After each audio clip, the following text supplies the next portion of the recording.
என்ன இன்னும் ஓவராக திங்க் பண்ணிகிட்டே இருக்கீங்களா? உங்களுக்கு ஒரு விஷயம் சொல்லட்டுமா? 2000 வருஷத்துக்கு முன்னாடியே திருவள்ளுவர் ஒன்று சொல்லியிருக்கார். எண்ணித் துணிக கர்மம் துணிந்த பின் எண்ணுவோம் என்பது இழுக்கு. இதோட மீனிங் என்னென்னா, ஒரு செயலை நம்ம செய்கிறதுக்கு முன்னாடி அதோட விளைவுகள் என்ன, அதற்கான வழிமுறைகள்லாம் என்ன அப்படின்னு சொல்லி ரொம்ப ஆழமாக ஆராய்ஞ்சு பார்த்து தான் நம்ம அதை ஸ்டார்ட் பண்ணணும். இப்போது ஸ்டார்ட் பண்ணுவோம், அப்புறம் அதை பற்றி பார்த்துக்கலாம் அப்படின்னு நினைக்கிறது ஃபெயிலியரில் கொண்டு போய் முடிக்கும். ஸோ ஒரு விஷயத்தை ஸ்டார்ட் பண்ணுறதுக்கு முன்னாடி 1000 டைம் யோசிங்க.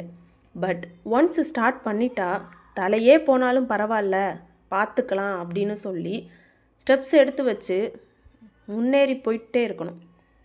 Over thinking is delaying your success. It won't move your life forward.